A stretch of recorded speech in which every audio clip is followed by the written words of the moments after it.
Oh my God. It's like a race to get to this point every morning. I'm like, oh, I got to study, talk to a million people, do a million things. And then I finally come to this point where I'm just like I can just get the knowledge that I want. I heard everyone's opinion. I heard them all. I'm going to the source. Okay.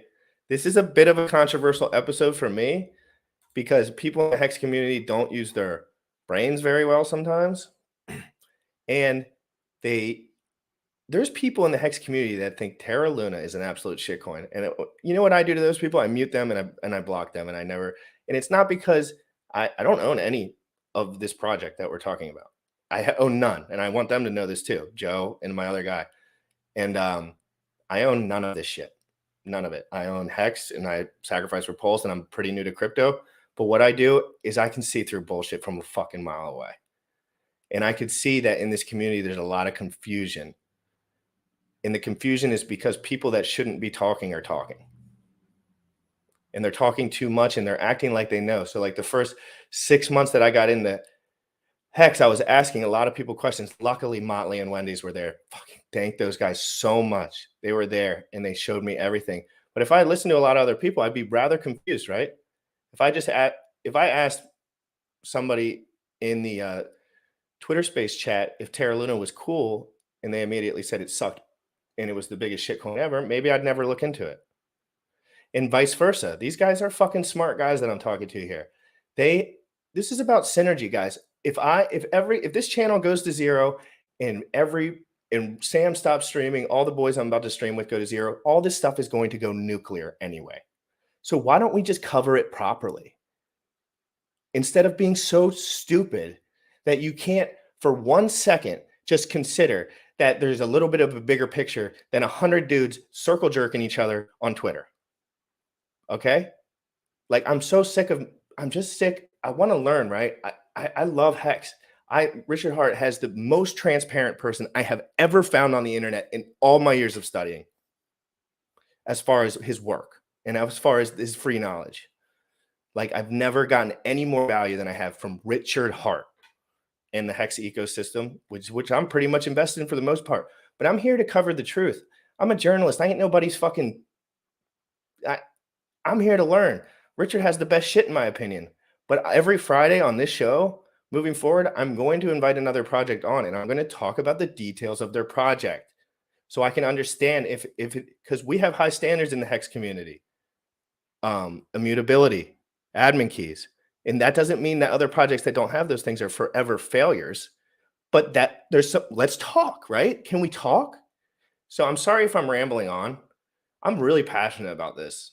I'm super passionate about this, and I have no stake in this game. So we're just here for the truth. But yeah, at the end of the day, I just want to have a really good information about we're going to deep dive Terra Luna today. It's going to be so fun. We got the moderator of the Terra Luna chat in here. We're going to be talking about stable coins in general. Jim Rat's got questions on stable coins, period. End of story. It's a huge topic. If you don't think it's a huge topic, then get out of town. Seriously, get out of town. Like if you tell me we don't need a pulse chain stablecoin, then you're muted. You're gone. Because that's just not the conversation I want to have. I want to know what's actually going on. And guys, let's play this promo video. I'm going to go put a stringer on because that's what I do. And I forgot. No stringer. Let's go, guys. This is Crypto in the Morning. It's your boy GRC. Let's go, guys. Young folks, you tripping on them motherfucker. Richard Hart. Richard Hart. Bought my Hex from the fucking start. .1 every day we mark. Bought my Hex from the fucking start. Sacrificing all this bread like I'm Richard Hart. Got paid on big payday and I had a hit restart. Now I'm checking on my pulse just to check my heart. Bought my Hex from the fucking start. Sacrificing all this bread like I'm Richard Hart. Got paid on big payday and I had a hit restart. Now I'm checking on my pulse just to check my heart. Checking my MetaMask moving. Look at the Hex, he is mooning. Looking at why they be choosing. Peter is why they be losing. Pole chains was out, now get me a check. He's gas up and it got me a mess. Remember the times he died, collect. Hex had me eating, I'm dying in the best. Getting this back like a year ago. Getting this post, I ain't letting go. Swerving the ring like a Lambo. Getting this back like a year ago. Getting this post, I ain't letting go. Swerving the ring like a Lambo. Buy my Hex from the fucking start. Girl flexing all this bread like I'm Richard Hart. Got paid on big payday and I had a hair restart. Now I'm checking on my pulse just to check my heart. Buy my Hex from the fucking start. Sacrificing all this bread like I'm Richard Hart. Got paid on big payday and I had a hair restart. Now I'm checking on my pulse just to check my heart. Richard Hart.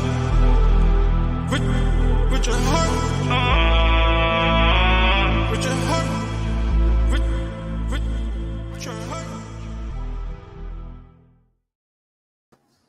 What's up? How is everybody doing today? I am super excited. We have Ronald and Joe in the background. They're with Terra Luna, and I know nothing about Terra Luna. I know nothing a lot about crypto space in general, and I'm super excited to learn. I like talking to smart people who are very passionate about what they're doing. So I don't know about you guys, but I'm very excited to learn.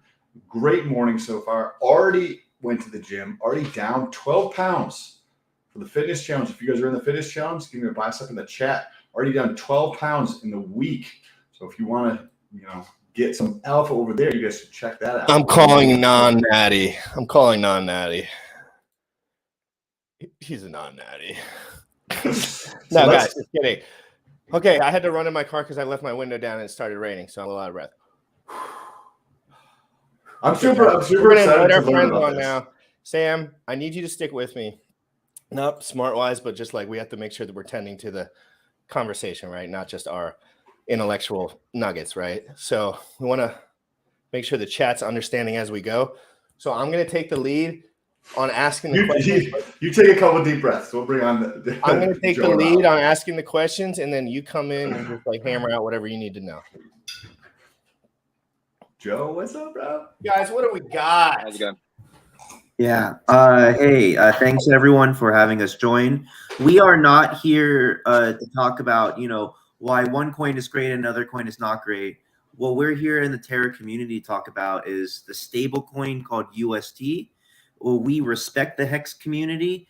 And what we want to say is we just want everyone in the Hex community, their second favorite blockchain to be Terra, because we're the stable coin that allows you to buy a bunch of Hex. Well, Hopefully, it's going to be their third favorite because they're going to have Pulse Chain and then probably their native Ethereum. Okay, third favorite. But we know what you're saying.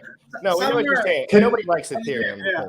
So we're a stable coin, so we are not competitive with. Can you like, I don't know anything about Terra. Can you kind of give me more of like an overview? Let's start at the beginning, guys. I'm going to start here. I'm going to ask the questions and we're going to move forward from here. Start by telling the audience. You have to know who we're talking to, okay? Yeah. People that don't know what the fuck you're talking about. So like Terra. Go ahead. Let me ask the whole question and then go. Mm-hmm. What is Terra Luna elevator pitch to the average person? Terra Luna is a stable coin that is pegged to the US dollar. That just enables people to use blockchain technology to do things like buy Starbucks coffee or to pay a home mortgage or whatnot in a unit that is denominated in something they're very comfortable with, right? The difference between a stable coin and Venmo is like if you could send Venmo money to Cash App or Zelle or somewhere else. It's using blockchain technology for the underlying layer of money that now you have a bunch of companies and protocols that build on top of it. So that's the importance of a stable coin, decentralized money. And it's kind of acts as a great bridge between multiple worlds. So hopefully that makes sense on a high level, a stable coin. And then we can talk about Terra specifically after that. We gotta slow down again. The first 20 minutes here are gonna be slow. I'm telling you, they have to be. All right. So I did all my research this morning, so I'm a little bit front loaded, but tell me if somebody wanted to, this is how slow I want to go in the beginning. If somebody wanted to join the Terra ecosystem for whatever, like maybe they wanted to get involved with this UST, get involved with the Terra Luna, it's a separate blockchain. It's not EVM compatible necessarily off the, so that's important to know, right? Because people don't know that shit. They just assume everything. So what does that mean, guys? So you're sorry. not so you can just buy the Luna token, but No, it means the blockchain nobody can separate build from on top of Ethereum. it, kind of thing. It's not a fork of Ethereum. It's basically what it means, Sam. When you say something's not people EVM built on top of compatible, when you say something's not EVM compatible, that means it's not a fork of Ethereum, basically, right? So Joe, yeah. If I can just, I'll jump in and just give like a brief overview of how Terra started, sort of thing, just to get to be all on the same sort of line. So in 2016, 2017, Do Kwon and someone else at Terraform Labs, who are the creators of the Terra blockchain, developed an app called Chai in South Korea. And this was back-ended by blockchain technology, which used a South Korean won peg stablecoin. And people could spend it. They had like a Chai debit card. You go and spend it. You could transfer it against anything else. And the unique thing about these stablecoins on Terra, like UST, the Korean won that's pegged, is that they're not backed by physical holdings in a bank like USDC or USDT is. Instead, how it works, how they're kept on peg, is with their relationship with Lunar, which is another native coin on the blockchain. So at any stable, time, Sam, this is the Jesse Liquid Loans Algo stable. Okay, yeah. This is where it starts to connect. So at any time, anyone can mint $1 of Lunar. Anyone can burn $1 of Lunar for $1 of UST, or 1 Korean won worth of Lunar for 1 Korean, 1 KRT Korean 1 Terra sort of thing. I'm going to stop you right there. Okay. Yep. So guys, in the chat, for the people that are in here, as UST is minted, the exact same dollar amount, in Luna is burned, right? Yes. Okay, cool. As so it's minted, Luna is burned. So how do you mint? When you say mint, this is how far I want to go into this. Yeah. When you say mint, how does that exactly look? Exactly. So you can do it directly in the smart contract. So built into Terra. So UST, Luna, all Terra stablecoins are native coins on Terra. They're not tokens. They're coins. So it's actually built in. What's the difference between a token and a coin? Because most people think traditionally the two words now have they've been they get confused quite regularly. Traditionally, a coin is something you can use to pay for gas, basically on the blockchain. It tends to, when the blockchain launches, you have the coin that launches with it. Normally that's Ethereum, that's ETH on Ethereum. It would be Pulse, I assume, on Pulse chain, that sort of thing. Gotcha. Yeah. So it's the dollar amount. So if you have $10 worth of Lunar, that could be 0.1 Lunar, for example. You can then burn that. You can do that in the smart contract. So you can, if you know how to interact with Rust on Terra directly. Or there's really easy in the UI on the front end for the Terra station, which is the primary wallet on Terra. You can literally just click on the market tab, swap $10 worth of Luna for $10 of UST. That Luna gets burned, that's gone. Then 10 brand new UST come into the market. So if I swap, if I go from a centralized exchange to, let's say I have $1,000, and I'm going from centralized exchange, and I want to mint 1,000 UST, or that's what it is, right? Luna, you buy UST on the exchange, right? So when I want to mint, do you go straight into the stable, or do you go straight into what's the Luna? way most people do it? So if you're on a centralized exchange now, we're at a point now where UST is basically on every exchange anyway, so you wouldn't have to. I forgot. But it's, right, for example's sake, you buy $1,000 worth of Lunar on Binance or Coinbase. Well, yeah, let's say Binance. On Binance, you send it to your Terra Station wallet, and then there's a tab. It's really easy. You then just burn that Luna for UST. It's as simple as that. It's like one transaction. So you could go back and forth. Yeah. So Luna or USDT. Yeah, so that's how the peg of these stables is kept. So for example, if the peg of UST goes above $1, that would imply that there's not enough supply. So in order to bring the supply of UST up, which would lower the price, you then burn more Luna for UST. That would bring the peg back down. And that same vice versa. So if UST for some reason drops below peg, people could then mint Luna for cheap, at a discount, because that $1 to $1 value still holds. So you're actually, you're getting Lunar for cheap. That lowers the supply of UST, raising the price. So just so I can understand it, hopefully for people go who back. don't Say, know I'm about asking. Go back a bit and this- ask him. Don't know about the stable coins here. So if it was say trading at 98 cents, USDT was trading at 98 cents. Somebody could take USDT at 98 cents, go to the protocol and get $1 worth of Luna in there because they're pegged 1 for 1. It's UST, not USDT. We don't like USDT. But yeah, UST.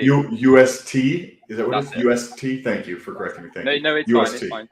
It's fine. So 98 cents of UST, and then they take that and they bring it to the protocol and they get $1 worth of Luna. Yes. Which then drives up the price, or does it in reverse? Yes, because that 1 UST worth 98 cents would then be burned. That $1 of Luna would be minted. So that would reduce the supply of UST because that's gone, and then the price rises to accommodate back to $1. What was the thought process behind like creating this type of protocol? Because I've heard like horror stories about like different stable coins that are trying to get away from pegging things to the dollar, as in like holding a reserve or something, and using some type of algorithm. Can you tell us about that general environment? Like, you guys clearly have experience. Like, what is the general environment with like, okay, we're going to try to get an algo stable rather than do this? Like, we're going to make that decision, right? That's a big decision, right? Like, so you guys obviously went full force beforehand. Not you guys, but like, they were obviously forethinking this clearly because they were smart guys. I mean, I think it ties back to what you said in the intro, with, Hex and Pulse. One of the main things Richard Hart always talks about is being immutable, being decentralized, not having like a central point of failure sort of thing. And that's one of the main things that, these centralized stables, USDT, USDC, and BUSD, the main 3 centralized stable coins, they have that central point of failure. USDC can be frozen. It has been frozen. We've seen it so many times. You don't have, even though you hold it in your wallet, even if it's on a ledger, that same USDC can just be frozen. And that, that was the main reason behind, creating this algo stable. TFL, Terraform Labs have no say on any UST on anyone's wallet because it's just a free floating market rate, I think that's the main thing. Also, there's the whole thing around what always got me was in DeFi, you used to only be able to use USDC. And it was always really confusing that, decentralized finance had this centralized form of exchange, which is just so counterintuitive. It's not really DeFi if that, the main thing that you're using to transact is centralized. And that was the main thing. And I think, there are a lot of questions nowadays about these algo stables because there have been so many that have failed. So you're talking about the general ethos of crypto, obviously, is to stay. Yeah. I'm getting a little bit of feedback. Someone have a video up in the background, or their audio on their thing is just up a hair loud. Hold on. Anyway, I think that's better. The general ethos within crypto is to get away from the scummy centralized world, right? Of course, it's clear. And there's ways to do this, but people don't really know what crypto is. People don't really know what real crypto is, if you know what I mean. Like, people just think Dogecoin and everything, blah, blah, blah, this, that, and the other. But at the end of the day, there's nobody that's really nailed it yet. Like, I mean, Bitcoin didn't nail it. Bitcoin didn't nail it. Let's be real. They missed it. They fucked it up, in my opinion. I don't like 5-hour transaction time, period. And the mass adoption with that, not possible. If I could give a quick example of what's happening today in South Korea, which is actually Terra is the largest decentralized finance blockchain by transaction volume for several years. What happens in South Korea is that you go in a convenience store in real life, you buy something with Korea Venmo, an app on your mobile phone. When you buy something with Korea Venmo, you get a 3 to 5% discount on everything in the store. How is that possible? It's because the merchant is also using Korea Venmo. And by doing the purchase with Korea Venmo, the merchant no longer has to pay a credit card processing fee to a Visa. And because they don't have to pay the 3 to 5% processing fee to Visa, they take those savings, and now it's a free marketing budget for their store. So now you're transacting in Korea Venmo, and that makes the person happy. They get a discount. It makes the merchant happy because they don't have to pay that credit card processing fee. and they get the money instantly settled with the blockchain. It's not 5 hours; it's like 6 seconds. And and now they can actually have their own debit card and buy things in real life on their debit card. And there is like a 5 to 10 cent transaction fee, and that 5 to 10 cent transaction fee goes into the Luna token. And now the Luna token receives cash flow from all of these transactions around the world, giving it cash flow, giving it intrinsic value, which counteracts the Bitcoin argument of Bitcoin has no intrinsic value. It's just something that people speculatively buy, hold, and sell to someone else, a greater fool theory. The Terra ecosystem. Well, everything, in my opinion, is the greater fool theory to a degree. I mean, when greater fools are, when 99% of the people purchasing the product are fools, including every crypto project in the world. Yeah. Well, don't get it twisted for 1 second that people that know about these projects are the ones buying them all the time. Yeah. It's not. Many tradings, I've watched Etherscan for hours on end and watching trading bots go through Hex. They don't know what the fuck's going on, because if they did, why would they swing trade everything that they do every single time? So I think a lot of the resources going through a lot of these things, in my opinion, it's not people that understand what's going on, frankly, that often. But I know obviously a good portion of it, like in a great ecosystem, like the lunatics. Yeah. So that was a commentary on that. That's just a general, like, what makes the Terra ecosystem unique is that real world application I was talking about, because it's based on a stable coin. When normies go to a Starbucks, they want to spend $5 on something, right? And with a stable coin, they can spend $5 on something, and they don't realize they're using blockchain technology. So it's like blockchain for normies, right? It's crypto adoption truly for normies. And the fact that there actually is cash flow into a token, the token now acts more like a stock in that it has revenue, and you can build a DCF financial model out of it, and there's an intrinsic value element. So that's what's exciting from an intellectual perspective, is that it's a crypto blockchain for normies, and it has a good counter argument for a lot of the anti-crypto FUD. And the fact that it wants to be interoperable with all the blockchains. Even there's EVM compatibility coming on UST as well. What is the anti-crypto FUD? I don't see in my opinion, I don't see it as this is about money. This is not about technology. Let's get it. Don't get that twisted, Ronald. In my opinion, in my opinion, people, when this is a good value prop for someone to do it, they'll do it. They don't care about your fucking stable. They don't care about shit. They want your money. Exactly. No one cares. At the end of the day, this is about smoothness of marketing and smoothness of transition to the masses, because it's going to be us smart guys getting in, then industry, then everyone else. Exactly. And that's why what I like about the example that I gave is that people don't care about the technology of the scenario. They care about going to your 7-Eleven and buying something and getting a 3 to 5% discount on everything in the store. And so then how does that work? Is that an app that you guys have with Terra? Is that an app that people can download to use UST through? That's an example of an app that uses the stablecoin technology. The great thing is any company in the world can build on top of Terra to create those iPhone applications, to create those websites. Yeah, but why they can build on many a thing. Yeah. Pulse Chain, they could build on Pulse Chain for next to $0, and it's not out yet. They could build on Ethereum for wasting all of the money they could possibly waste in gas fees. You know what I mean? But there's many opportunities. Just because this is what I'm trying to figure out this stable thing for me, not for anyone else. I don't care about it fucking everyone. I have to figure this out. Why do you think it's essential, in layman's terms, for a blockchain to have a stable coin at all? Hey, Joe? Yeah, I can jump in. It's I think I will get to that, absolutely. If we take it back a little bit, I think the main thing with Terra with me is I think it achieves Satoshi's original vision for what he had for Bitcoin. Post 2008, 2009, that crisis when, Bitcoin was created, because he saw the corruption in the centralization of finance, and, the absolute, mess that happened after that.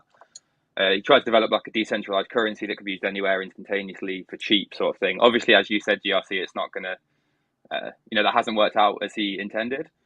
Terra has the unique advantage now of being completely decentralized and being a form of currency that that people are used to. You know, it's all well and good saying that, you know, people will be so much better off if they use, you know, I'm not saying this or like any sort of, you know, No, I know what you're use saying. text or use Bitcoin or whatever for transacting.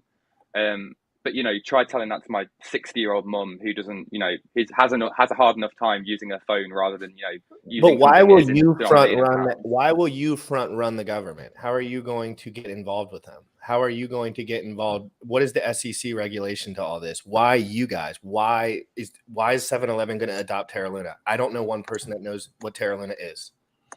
So I think I'm not saying like I don't know smart guys that know what Terra Luna is. Of course I do. Let's be. You know what I mean. The on feet is more what I mean. So again, it's well, the benefit with DeFi and with UST particularly is that there's so many. You know, I'm sure you're aware the sort of yields and the sort of prospects that you can achieve within DeFi. You know, this is the premise that Cash was built on, was that you can have a savings account that gives, you know, 10% plus stable yield on this stable coin that people can then transfer into a current account and then spend at their 7-Eleven, you know, Target, whatever shops you guys have out there. Yeah. Tesco for us in the UK. So what You're UK?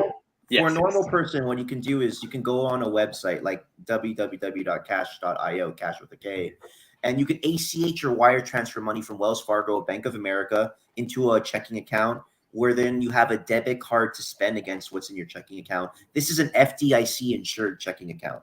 And then you can move from there to a high yield interest account that earns 10% interest. And then it earns interest every 6 seconds, no lockups or anything.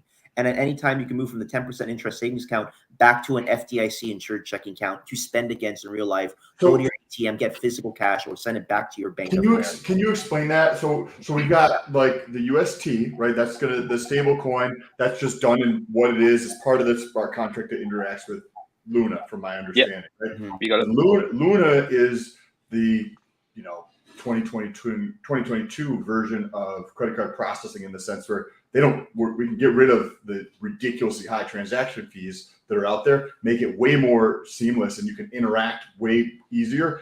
And that's going to be like the treasury that collects that little bit from those transactions to this spot here. And then you had just mentioned Cash, Ronald, with the K, right? Is that built on top of? Oh, you're muted. You're muted. Ronald. Ron, yeah. Oh, you're muted. Go ahead again. Sorry. Oh, hell. So yeah, it's just Cash is just one of the many companies in the world that uses the technology built on top of Terra, the stablecoin. Like I showed you, Korea, Venmo, that company is called Chai. Cash is in the United States. It's just an example for normal human beings who do not care about the technology. They just care about the benefit. And they see 10% interest savings account and a debit card that I can spend against, and I can send it back to my local bank or an ATM to get physical cash. That's really cool. But what they don't realize is when they're doing that, they're using a stable coin, right? In the back end, that's the technology powering it. So for them, it just looks like cash. So this is super interesting. So you're having the adoption of companies that are building on top of this to interact with the public, to make it way easier for the public to interact with crypto in general, kind of thing. So yeah. Or go buy a cup or something like that. So the thing with Cash as well is you can use the UST because it acts as a wallet on chain basically as well. So you can then use that UST and you can transfer it to a Terra wallet super easily through ACH and then onto a different Terra wallet, and then you can go and use that for the multitude of use cases that UST has now amongst Ethereum, Avalanche, Terra, Solana coming, maybe Pulse Chain hopefully. So yeah, there's loads of stuff that it kind of spreads from there. So yeah, I think getting the normie crowd, as Ron likes to call them, on board, and then going from there is it's a pretty nice combination, I think. Could somebody, so if somebody wants to interact, say myself, I would be like, okay, well, how can I buy the Luna token? Is there a way where I gotta mute Ronald, when you're speaking, it sounds great, but when you're not speaking, I can hear everyone else coming through the back of your mic a little bit. So just mute it when you're not talking and unmute it if you don't mind. Sorry. Cool. Thank you for the super sticker. Hold on real quick, guys. Let me talk to the chat for a real second. Please think about any questions you have. I hate to stop the momentum, but Good to see everyone. Thank you for coming in. Different episode today. I mean, we're always learning. We're always changing. I have a lot of questions. I think the market has a lot of questions. I think people within Terra Luna have a lot. Like it's a whole new revolution, right? Like there's so much going on right now. We're all just trying to do it the best way we can. But with regulations and with what I know about the government, I have a lot of questions. I want my money circulating away from the government all the time, personally. Like I don't want any of it anywhere near, but I understand like Crow, everything, blah, blah, blah. Like the cards are successful and people love the cards, getting the cash back. That's like the use case. That's like the interaction with the world, right?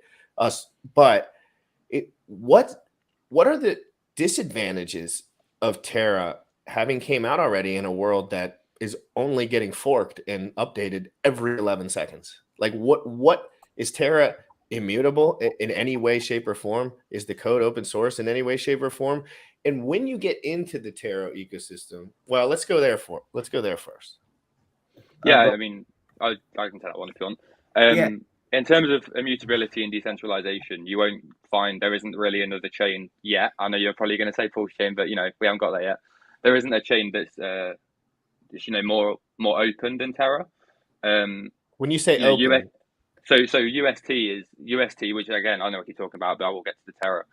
UST is completely decentralized, like I say, hasn't got a central body, and that is kind of the blood that flows throughout Terra as a whole. Okay, it doesn't have a central body, but we all saw the news, right? Like that Bitcoin reserve news came out and it flooded across the internet. Everyone saw it.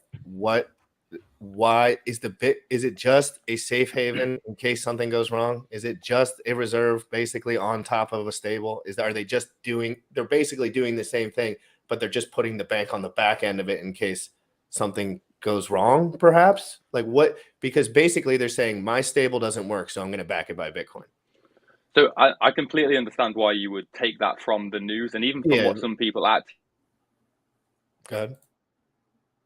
Oops, I think he froze. TFL have said, because I think that's if you have Go ahead and start over one more time. You had a little bit of a lag there for a second. Yeah. It's I was just saying, I think that's completely understandable why you would think that about the BTC reserves that are being accumulated by LFG, the Lunar Foundation Guard, which is a registered non-profit dedicated to promoting UST and Terra. What that is, it's not what people think it is. So this Bitcoin, this AVAX that LFG are making, that they're gathering, isn't being used to back UST 1-to-1. So it's not like how USDC is backed $1-to-$1 in the bank. No, but why put faith in a blockchain? Let him finish. Sorry. Sorry, yeah. So I think these are fair points.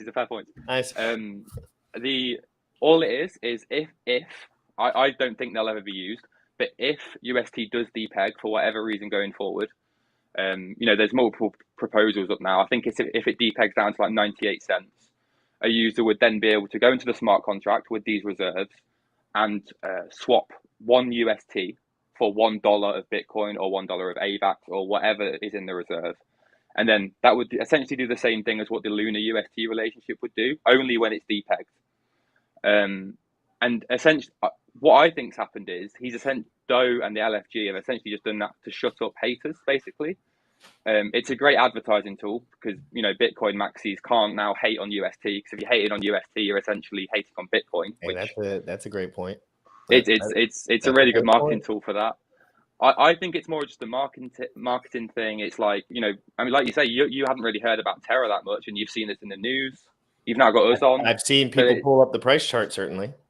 Yeah. So you're saying Terra and then also Luna. Just so for me, it's UST is the stable, and then is Terra and Luna two separate things, or you're just synonymous? They're the same thing. So Terra is the blockchain. It's a layer 1 blockchain built on Cosmos, the Cosmos SDK. Luna is the native token. Think of it like ETH or AVAX or Sol. And then UST is another native token, but it's a stable coin. And then any other Terra stable coins are also in that pool too. Can you buy Luna and earn the fees that Ronald was talking about? Yeah, I mean, the Luna staking rewards are about 7%. You can it's the same thing, buy it on Binance, Coinbase, anything like that. Send it to the Terra Station wallet, stake it, and you'll get an accumulation of all these fees. And is this it's a daily thing, or is it? It's single-sided. Yeah. Single-sided. Yeah, when you staking. stake it's single-sided staking. So any revenue that Terra gets goes towards Lunar stakers, and you get paid that out every like 6 seconds or something. Oh, okay. Same as what Ronald was saying. Where the transaction is interesting. Yes. Where do you guys think that? Because Hex is a different thing, right? Like Hex is literally like a certificate of deposit that's immutable on the blockchain that you can put your funds into and you can let sit there, right? Pretty much. That's what it was designed to do. It was designed to be staked for whatever period of time is appropriate for the human. Like I know people that stake $100 million for 1 year every year. The T-share rate that they get is always going down, right? Of course, because you can never, in the Hex system, you can never earn the same rate that you earn from your previous stake with the same amount of economic mass. That is how the system ratchets down. So there is an algorithm within the system when the largest stake comes out or within that day, it actually ratchets the price of the T-share per Hex up. So they can't get the same rate that they did. So that's kind of like just to show people like these are two completely like what Richard Hart created with Hex. Pulse Chain's not out yet. Okay. I'm just a human being, right? I can only cover what is on the internet as far as my capabilities, right? And I cover Richard Hart daily. I repost all his shit all the time. He's a great guy, really funny in my opinion, awesome leader. Where do you guys see synergy here? Where do you guys see synergy? Where can this be counter beneficial? I mean, doubly beneficial for both parties. Where do you guys see? Because that's why I'm here, right? Like all my, we want to. This is going to be huge in our opinion, no matter what. Whether it's the biggest thing in the world or just an awesome big thing that occurs. Like we love Pulse Chain moving forward. You guys see the economic mass that's moving in. It's unignorable and it's there beforehand. Let's be 100% frank. Like Richard Hart has created a sacrifice that no one else has, funding a project a way that no one else has in the most successful way that I could imagine it happening. He's a marketing genius, clearly. Where do you guys see synergy there in Pulse Chain? When these bridges go back and forth, how can that be beneficial to both parties as someone who's relatively new to crypto? So I think you're completely right. Like you say, Hex and UST are completely, they're not in the same sort of market. Hex and Lunar are not in the same sort of market. I think what they do share, like I mentioned earlier, is that commonality in decentralization, immutability. I think both sides, that's their highest, regarded quality in both projects. And I think for Pulse Chain, that's the exact same sort of thing. UST is incredibly chain agnostic. So it obviously benefits UST, and Lunar stakers having UST everywhere. So that's the benefit for Terra holders if, Pulse Chain adopts UST. In terms of Pulse Chain, they would get the most decentralized, the most scalable,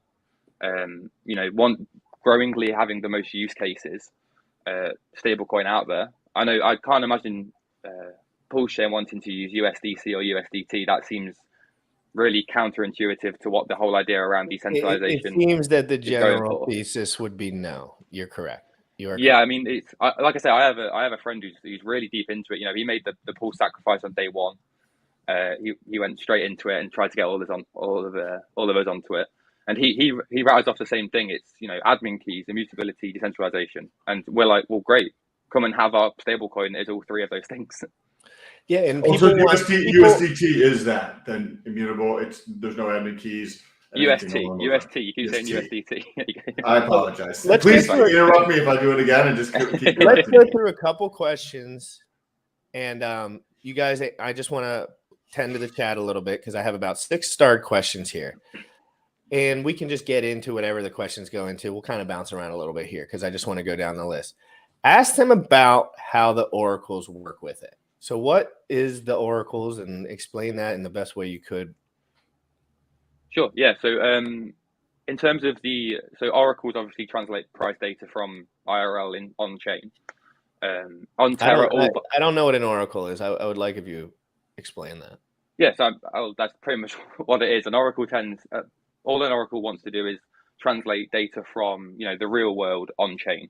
Okay. So it's Chainlink is an oracle. Chainlink translates data. Okay, my bad, So on Terra, all validators, so all validators kind of secure the network. They're who you delegate your staked Lunar to.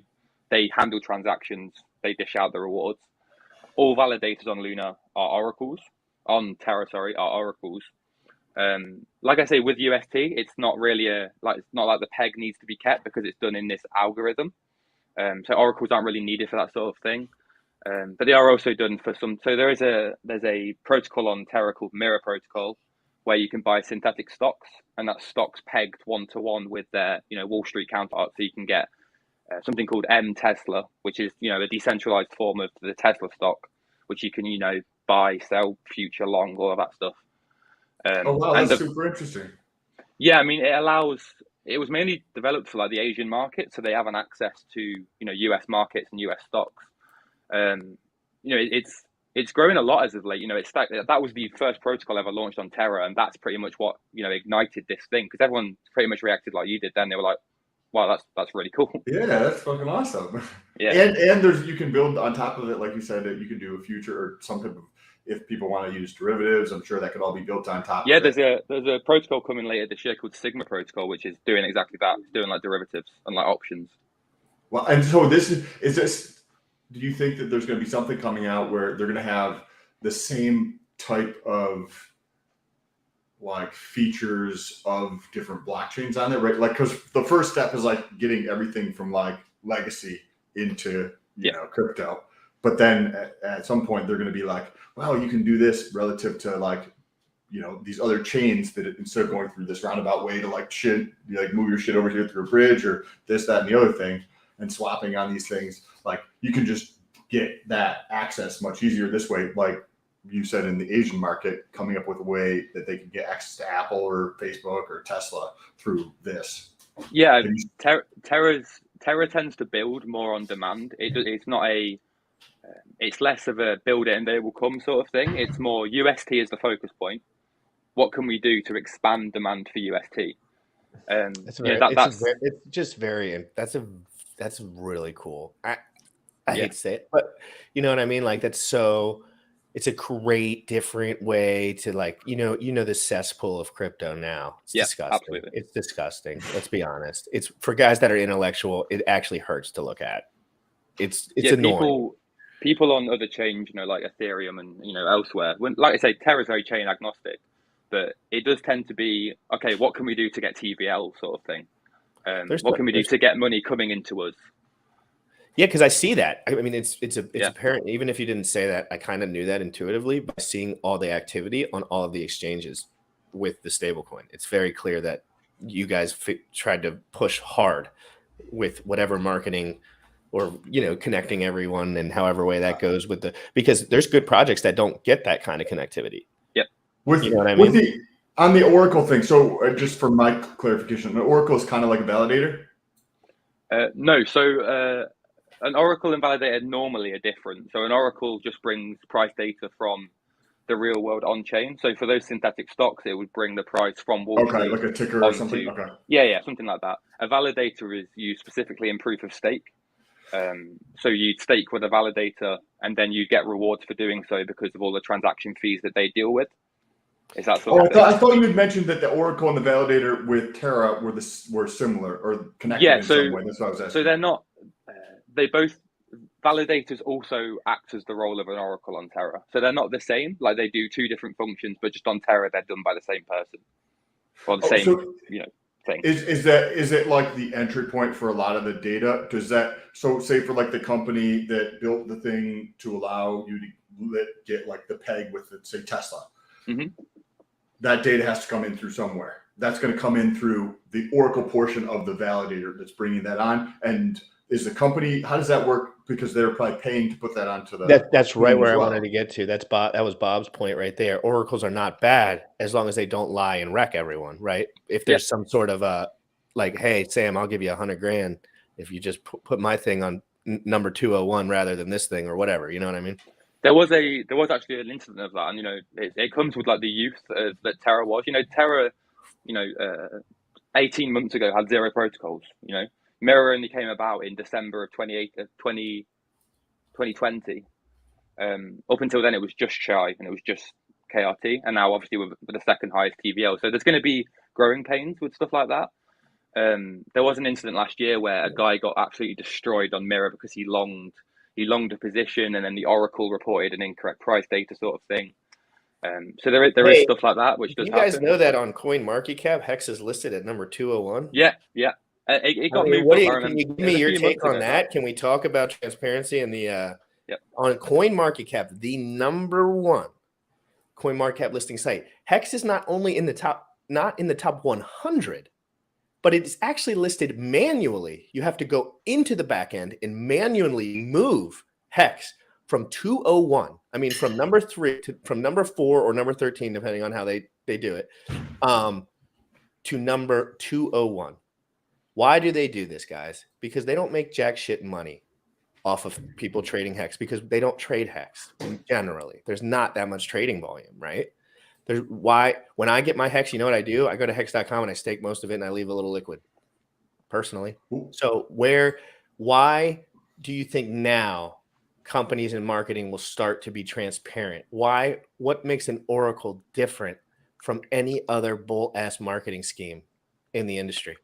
So oracles tend to be a lot more centralized, and I know this isn't, kind of going against what we were on about, because they kind of have to be to get the correct data from IRL places. They kind of have to have like a central focus point.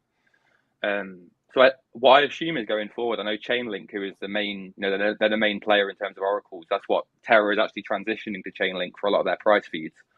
They're going to have like a what's it called? Like a control center in the US. Which will then distribute, and that will obviously be more regulated than other stuff, which again I know we're not a fan of, but I think for stuff like price feeds from real world stuff, it's kind of hard to have uber decentralized it has to come from somewhere. Exactly. Right? And unless you did like a weighted average of 3 or 4 different sources. If you want it to be accurate, then if you want it to be accurate, exactly. It's going to have to. Hold on, let me ask one more question so I can start pinning down on some of these.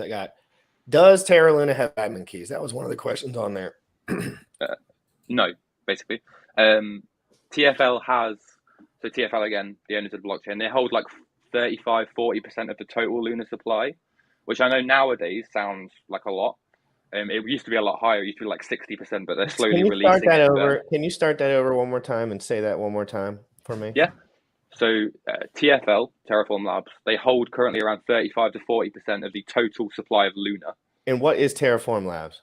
So Terraform Labs is the company. They're a real life registered company in Singapore that created the Terra blockchain. So they're the creators of the blockchain. So you're telling me that there's a company in Singapore on feet that owns 40% of the Terra supply. Yeah. And are they? What is the activity within that account? What is the in and out activity as far as their account? So the only thing that that's used for, they have that's technically counted as non-circulating supply. So people consider that non-circulating. The only activity that goes on that account is burning the Lunar for UST or other Terra stablecoins and staking. Do they use the market cap for that when they represent the market cap? They don't. Okay. No. So they do. They have started unlocking it because like you say, when you first heard that, you're like, wow, 40% is quite a lot of this. In Hex terms, I mean, the OA and Hex owns 88% of the circulating supply. So we understand centralized ownership. We do. I'm assuming for Hex, the plan is for that to peter out though, right? As well. Yes, over time it was 90% just months ago. So so it's the same thing in Terra. TFL is gradually unlocking this Lunar that's being used for investment in the ecosystem and UST adoption.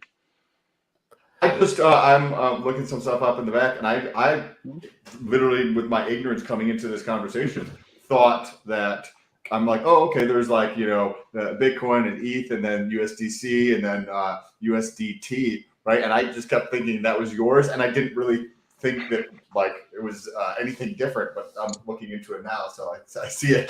Thanks for continuing to correct me.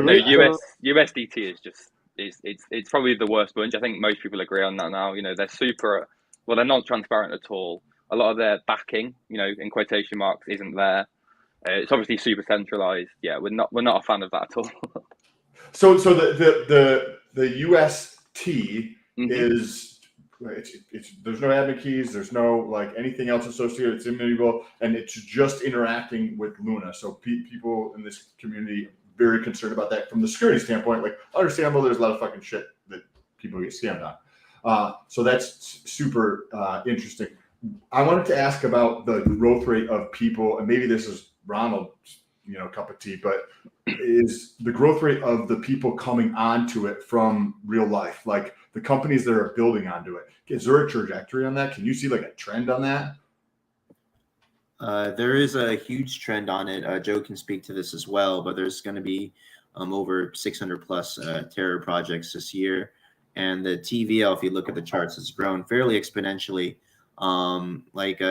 There's actually a conference in June in Austin, Texas, the Terra Decentralized Application Expo, with over 500 plus Terra projects that are going to show up there. So yeah, it's a huge growing community. And could I bring some sort of pulse chain fucking bridge there and some sort of synergy there? Could I bring that? Yeah, come over. I heard rumors there's a mechanical bull, a pillow fight, and a ramen food eating competition. Hey, it'll be fun. We have fun in crypto. That sounds all up my alley, No, just kidding. I don't do carbs, but the mechanical bull. You never know. There you go. And what I love about the Terra community is that you even see it in real life. So Terra has a list of all the in-person communities online. I actually lead all of the events for Bay Area, and we have it around the world: Singapore, like UK, like New York, in-person real life meetups, and for the Terra ecosystem. And it's fun to see that crypto community in real life grow in different cities and different projects. No, that's super interesting. What's the thing that people talk about more in your community, like about I'm just curious to know, what are some of the things that the talking points? Is it like, how many people are coming on board with like companies to build on Terra, or is it like what's going on with the Luna? Or I'm curious. I think two big talking points are the adoption of UST. So Binance now has UST as trading pairs against major cryptocurrencies, which is huge because it used to be USDT Tether for a while. So the more that we can get exchanges and decentralized exchanges to list UST as a trading pair, the more you move from a centralized world to a decentralized world. That's point number one. And the second thing that people are talking about is adoption of the savings protocol, Anchor. So like companies like Cash.io, Cash with a K, is that I personally want every nonprofit in America to have access to a 10% interest savings account. Because for nonprofits, that does a huge amount of good for them in how they don't have to fundraise as much anymore and have a perpetual yield of that level that enables them to give grants, awards, scholarships, donations to like hospitals and food kitchens, real life impact that if the government wants to come in and shut down crypto, you're like, all right, you can shut down crypto, but all these nonprofits in America are getting all their money cut off when you shut down crypto. So good luck with that. That's how you really get real world adoption, by impacting real people's lives in really meaningful ways. Well, that could also be, if you have something where you can earn 10% on there, something that like institutions could utilize to back their pensions, and so to speak, like maybe it's an insurance company or something like that, because they need to keep up with inflation. And that was we've actually spying on our sales funnel. Go ahead. We've actually had this recently. Arrington XRP, I'm sure you're familiar, massive fund. They now have an anchor fund that you can deposit into. I think it's pretty low. Like the cap right now is pretty low on there, but it's constantly growing. That's a hedge fund basically that is now depositing at least some yield, some capital into Anchor. There was another similar like big VC firm just last week that is starting to do it. Of course, there are arguments about sustainability of like the higher rate longer term, but again, it's more about getting these people in, and then from there, expanding outwards rather than people coming in, taking the rate and leaving. A lot of people, what we see is people come and then they're like, oh, okay, we'll try out these synthetic stocks, we'll try out these other protocols that people are using. When people join, they hear 10% interest savings account, or they hear 3 to 5% discount on the store when you buy anything at your like local convenience store. This is the gateway for people to get into crypto, and then they go on the journey to become degenerates. So, because I'm thinking about this, I'm like, and I just heard about the Cash.io from you guys, and then Bullish, who's helping out in the background, he had shared it with us in a group chat. But I'm like, oh man, I would much rather have that bank account, just have all the money that comes in from different sources, just go straight into that account. It just sits there 10%, right? You said is this the same thing where it accrues at the same rate that Terra does? Or this is something that's built on top of Terra, so the accrual rate is different, or you're not sure? Yeah, so it's built on top of Terra. Yeah, whatever the anchor rate is, we're giving that to consumers right now. It says 18.2% on their site. Yeah, it's a bonus rate right now. Eventually, the stable long-term rate is 10%.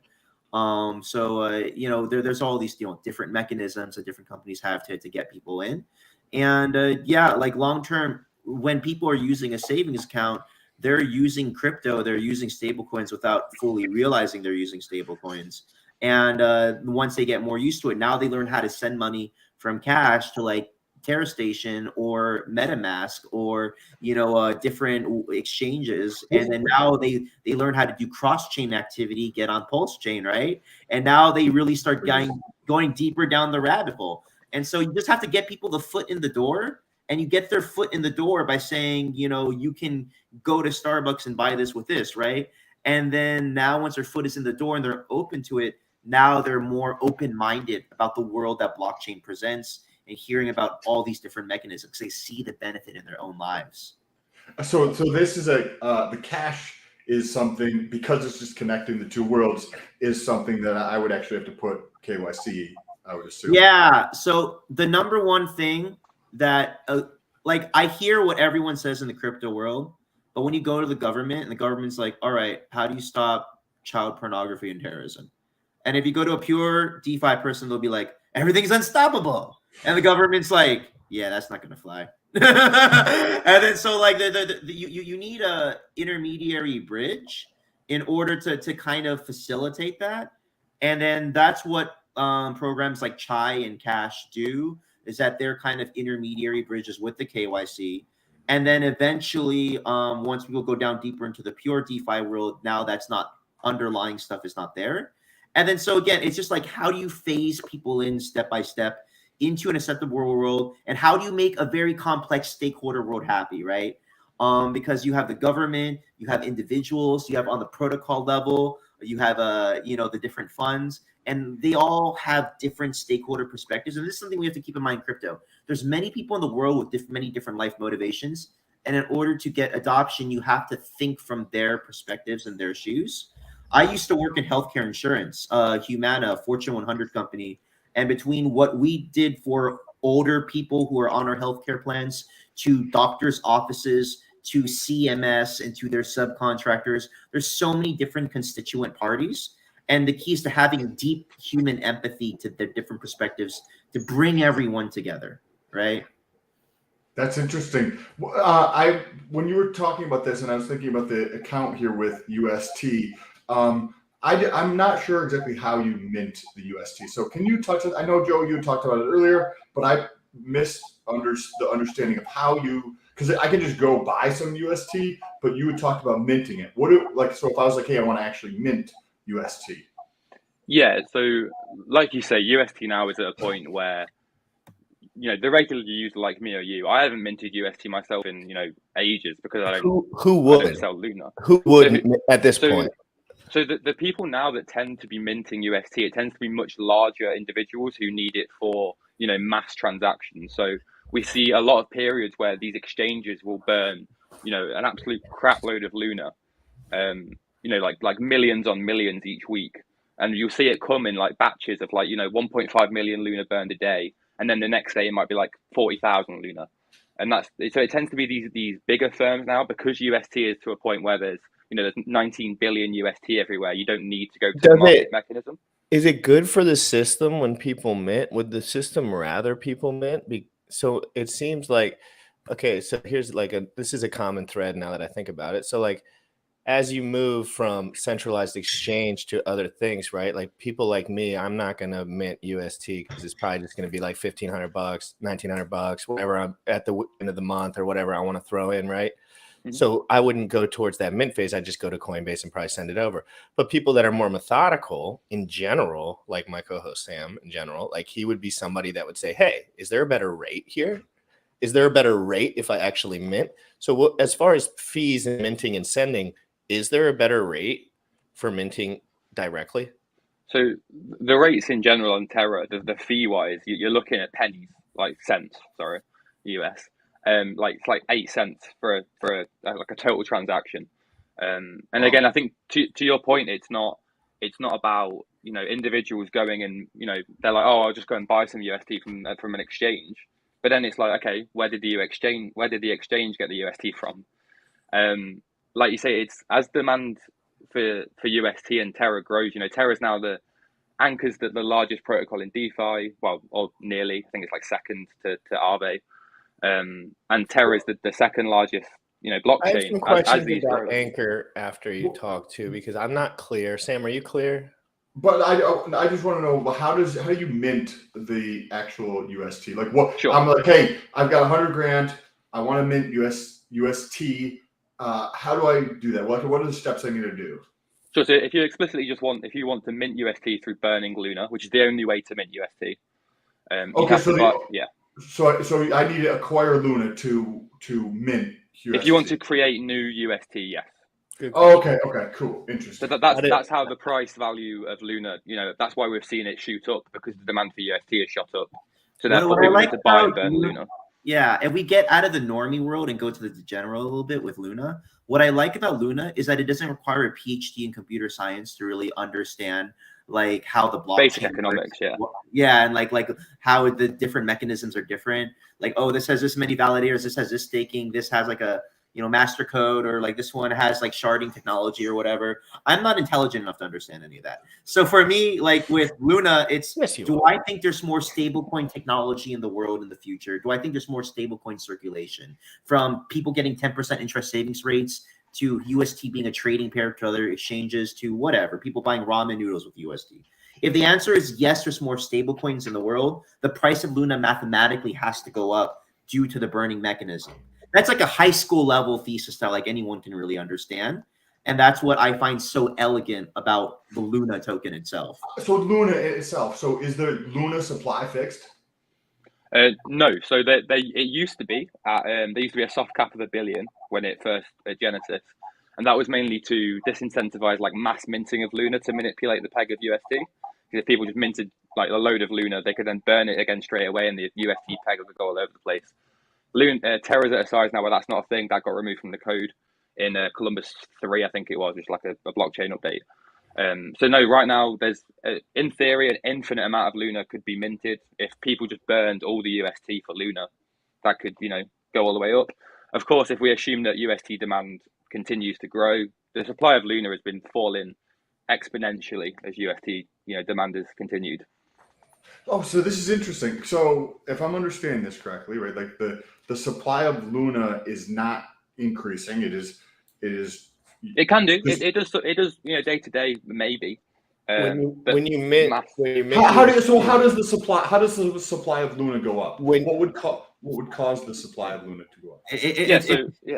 The more UST that is created, the lower the supply of Luna. The more UST that is sold or burned, the more gotcha. minted. So if UST depegged, but what we're seeing is the UST demand is going so high because of the 600 Terra projects and all the TVL and all the different projects. It's forcing Luna to get burned, and Luna's becoming an increasingly scarce asset. That's why you see a crypto bear market. And what we're seeing in a crypto bear market is, if you look at the price of Luna, you're like, what the hell is this? Like, Luna's not crashing with every other cryptocurrency. And that's because the demand of UST increasing is forcing the price of Luna to continuously go up with it. It is market agnostic because it's just based on supply, like stablecoin demand. Interesting, because that's also just getting the fees. It's collecting the fees from the system in general, like the MasterCard type fees is how I'm thinking about it. It's probably explained differently to people, but like that's how I see it in my mind. But then you also have the demand of UST going up, which causes the supply to go down. So you've got this increase in value because more people coming onto the network and spending, and there's doing that. I think you said it was a fraction. You have the creative Venmos in the world that come online where people get 3 to 5% discounts in their store. In order for people to do that, and they put more money in their balance accounts, like the 10% interest savings accounts, that's more UST being made. And then by doing that, Luna's getting burned. It's getting squeezed. It is the largest, like squeeze event out there, right? And that's what God bless the creators of Terra, Stanford engineering graduates, came up with this mechanism.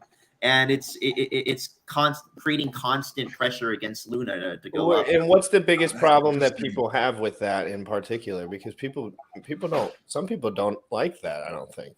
I mean, yeah. At least the way they interpret it, they don't like it. Yeah. So I think in general, crypto blockchain, type of communities themselves tend to be incredibly tribalistic in nature. Like, the word I've been in crypto for 60 days. Like 60 days. I was like not in I was like Tesla 100%. Yeah. And then I switched to crypto. And that statement you just made, Joe, is 100% accurate. Yeah. Like people are like, oh, this is the only thing in the world. This is the only thing in the world. Like it's even a stretch for me to be able to do this episode because I'm gonna get shit talked directly afterwards. Like 100%. Yeah, no, we probably will for being. No. Why don't you shit talk to us directly? Like we're totally for it, right? And the thing is, like, what I like, I think of all the different blockchains, we're one of the easiest because we're a stable coin. So like we're not really competitive against anything else. People just want their bags to go up, and that's it. Mm-hmm. So if at the end of the day, guys, at the end of the day, it's like having a girlfriend that's going to a party with a bunch of chads. Like you're gonna be like, oh shit. Like, I hope, you know what I mean? Like, you're just not going to like that, right? You'd rather just be at the crib chilling. In this scenario, UST is the girlfriend. Well, I know, but people don't even understand that. You see, we know, like, after our conversation today, yes, of course, that's an understanding. But the general thing I love to bring to the table is that I don't even think people will understand this in 10 years. Like, at the rate that I see people doing shit, all they're doing is playing Fortnite. They don't care. So it's like, until this is given to them, literally slipped into their face, Sam, until you're like, if we had kids running around, they were 18, 19 years old, until you directly hand them the thing and say, this is what you must do. Nobody does it anymore. There's not many people digging that are super vocal. Yes, there's many guys like us that love to research, but not many guys like us that love to research and then are leaders enough to kind of say what they mean online and say it with a little bit of an intention, right? Because it's so hard in crypto. It's such a flimsy world. Nobody knows if what they know is right. They're kind of like, is there so much shit going on? Is BTC, is like Satoshi? Is this going to long-term work out? Like, I have questions as far as some of Bitcoin. I don't really have questions about Ethereum long-term, pretty much don't. Like, I love what Ethereum does, and I think it's spread itself with enough surface area at this point where it's a little sticky. But with Bitcoin and the adoption rate, like, at what point do you guys just expect it to be all mass adoption from huge, large corporations and countries? Because at this point, that's the only thing that's going to take Bitcoin to a level where people are going to want to invest their small dollars in it. But does that not matter at the end of the day? Maybe it doesn't matter. I might not know enough about economics in general. It just might not matter what the average Joe does.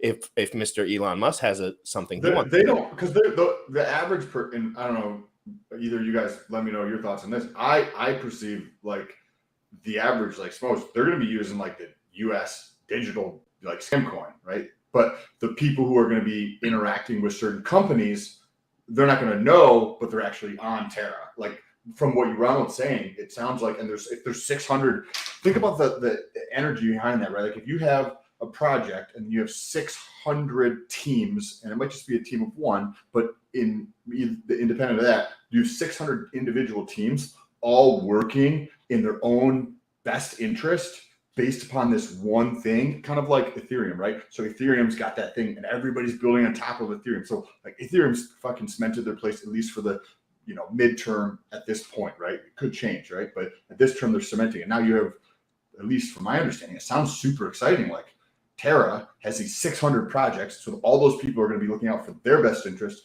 They want to be successful. They want to grow, which inevitably makes UST grow, as well as that increases the fees to Luna. And I don't know. That's a very interesting. Yeah, this is what makes the Terra ecosystem interesting versus other blockchains, is that all the projects are supportive of each other. And I almost say it's like the board collective, where we all try to share technical resources, legal resources, like just tips and helping each other. And it's like one giant startup, because every successful project in the Terra ecosystem pumps UST and creates new UST demand, which pumps all of our Luna bags. So like even for direct competitors of Cash, like Chai, we want them to be successful, because now it makes us successful, right? So like, yeah, like that's what's so great, is there's so much harmony. And we're in the group chats with the CEOs of all the different Terra projects, and we make a lot of inside jokes and like projects that we like to do collaborate. And one of the biggest things is we all like to get together to support nonprofit initiatives. So it's great to see. Like, I think you were saying. Sorry, if I would just go back to what you were saying, GRC, about the whole Bitcoin thing, right? I actually completely agree with you in terms of adoption. I think Bitcoin, you know, the El Salvador being adopting Bitcoin as like a national currency, I don't think that's going to be. I don't see that being like a widespread thing. If anything, I think it was mainly just a marketing move from them. But you know, think that what you will. I completely agree with that. Mr. Pomp has more Bitcoin than the whole country times 10, and he sold the top like 10 times. Well, it's like, but the thing is, this is why I think to be on Bitcoin more specifically, I foresee Bitcoin being what LFG and what TFL have done with it for UST. More is just similar to how you were saying people aren't going to want to transact in Bitcoin. In the real world, people don't transact in gold. I know, Bitcoin to gold is such a classic stereotype, but people don't transact in gold, but it's there as like a fundamental value in banks, in like vaults sort of thing, underlying projects. And I kind of foresee Bitcoin doing that, similar to how Terra are doing it, if you consider it that way. And then UST, through things like Cash and these other projects, are giving people a foot in the door, like, oh, there's dollars, I know how to use dollars, we'll use that. And then they discover this whole sort of thing. So I think I'm foreseeing it more in that line of path, rather than just like, oh, Bitcoin doesn't work, let's go for something else sort of thing. Somebody asked Murky and asked about a bridge, but not necessarily about the bridge, but how does UST end up on Pulse Chain? And then also, like, if you have UST on Pulse Chain, that, like, you can't switch that for, say, UST on Ethereum without going through it. There's wrapped UST on Ethereum that you can switch to native UST. And Terra is going to several blockchains. Like, it's on Harmony One, it's on Avalanche, it's being brought to more places. So anything's definitely feasible, and we'd love to see UST on a Pulse chain as well. It's actually super easy to get UST on other chains now. When it first started, I remember when it first got on Ethereum, we were all so excited, and then nothing really happened because there were no use cases for it. But anyway, I actually know the guy who I know the developer for the central bridge, which normally runs through Wormhole, which of course is decentralized. Don't want any Wormhole jokes. I'm sure we'll get them regardless. Me and Sam have never heard of these jokes yet. No, I've never heard of Wormhole. So like, no, me neither. Cool. Yeah, I've never heard of that. Oh, Wormhole is just like the main bridge now, particularly amongst EVM chains, but it also allows non-EVM chains like Terra to bridge to other chains. They had a hack on Solana like a few months back for like, it was like 80 million ETH or something stupid like that. And that's where the jokes normally come from. Solana just gets double left hooked and jabbed by every fucking scammer in history. Yeah. Like, yeah. Every time Solana goes down, everyone's just like, damn. But people still rocking, man. I mean, it shows me some crazy stuff. Imagine like hacks and stuff. We love that we've been immutable 100% and 100% uptime. There's projects that get hacked every 3 times a year, and people don't even give a fuck. They don't even care. They're like, I'll keep my shit on there. It goes down for 3 days at a time. Like, you can't go on the network. They shut it down. Yeah. They literally tweet out. They're like, guys, we're shutting down the network. Some shit's going on. Peace out. Like, I think that what shows to me though is probably why something like Pulse with UST is it's clearly in demand, right? People want an alternative to Ethereum. So, if Solana's getting hacked, and there's still this demand for it. Surely. what I was thinking is, so Ronald, I think you mentioned UST can be gotten on Ethereum, right? So if I'm just thinking of this for selfish reasons, because if everything's getting copied from Ethereum, even if it's a wrapped version of UST on Ethereum, everything's going to be over on Pulse. If I can just acquire, UST at 70 cents on the dollar, and then put it into like the bridge to bring it back over and get it through on the other side, there's a 30% right there that I can get. I'm like, oh man, this might be an interesting opportunity. So on Ethereum, is there UST or is it just wrapped UST? Joe, you want to cover? Yeah, I was just saying this. So it's wrapped UST, normally wormhole UST, but same sort of thing. It's basically bridged UST, which is an ERC20 token on Ethereum. What we used to see be a problem was that the peg of this wrapped UST, wormhole UST, used to divert quite a lot from native UST on Terra. So this UST on Terra is a different token than is on Ethereum, and they're normally just held in these contract addresses that are decentralized again because Ethereum. But now, of course, because the size of UST, like I keep repeating, has grown so much, these peg issues tend to be incredibly minimal and then fixed like straight away through. We have these like massive VCs, and we have now a community protocol to keep the peg across multiple blockchains that people can deposit UST into, and then that UST is used to keep the peg across the entire blockchain ecosystem. Because how do from more of like a theoretical question, how do people think about the value of something when it's like fractionalized all time and time again, right? Because you're gonna have a double like wrap effectively, right? You're gonna have something like, so say there's a supply of, I think somebody mentioned $19 billion worth of UST, right, in circulation. So you have 19 billion of circulation, and then some of that's held in bridges, right? And then Pulse is going to launch, and there's going to be, say, if it's $1 billion held on its ERCs, right? That's going to be launched over here. So now it's going to be effectively adding another $1 billion to the total supply, but it's like a fractional portion of it, so to speak, in a sense. So you're saying, how does the supply reflect? So say I bridge 1 million. No, I was just curious to know how people are thinking about that, because it's so these bridge wallets that the UST is held in and then moved to a different chain. Those UST wallets have no keys; they're just contracts. So people don't. It's not. That's what some people send UST directly to the wallets, like by mistake. They will like mistakenly do it, and they're like, "Oh, help me get it back," and I'm like, "We can't. No one has." So it's not a case of it being double counted, if that makes sense. No, like I was just thinking about like how how the dollar's like kind of like fractionally reserved, so to speak. I'm not saying this is in a bad sense. I'm just like, okay, at what point how far could like the ecosystem of crypto in general go through and do that, right? Because I wouldn't be surprised if the next 12 to 36 months there's a copy that's like, hey bitches, we're copying Ethereum and Pulse Chain. You get free above whatever's on there over here, right? And then you're going to get USDT wrapped here, USDT that is a derivative of this play over here as well. Like, how far can that go? So this is actually an issue that happened last year. There's a thing called Abracadabra, which is I know it sounds ridiculous, but it's crypto, which is a separate stablecoin that they had, and they vampire attacked Anchor. So they basically used the Anchor yield directly through this bridge to then generate demand for their own stablecoin. Is that the sort of thing you're on about? No, I was just curious to know how people were thinking about it. That's all. Happens, like, I'm not concerned about it. That's pretty common and predictable, right? Like you can almost people try.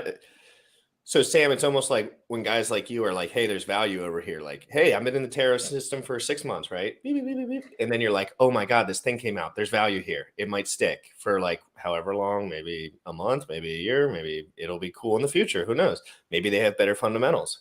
Maybe they have better tokenomics or whatever." So you might try to arb that, but you really trust the Terra system deep down. So you kind of like want to get it back. Like it's almost like you're front running everyone and like attacking. Well, it's just a way for people to arb shit, isn't it?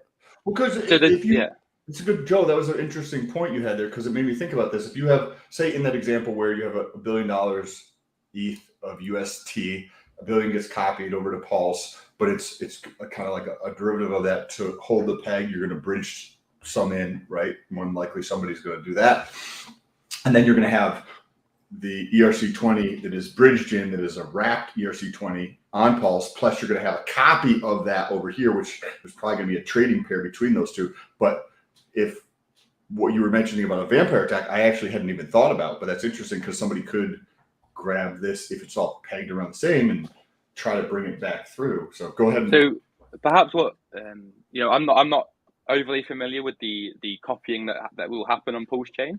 And I can fill you in on that too. It's if you'd like. So I understand that you'll get a P version of that asset, right? So you'll have like P and something like that.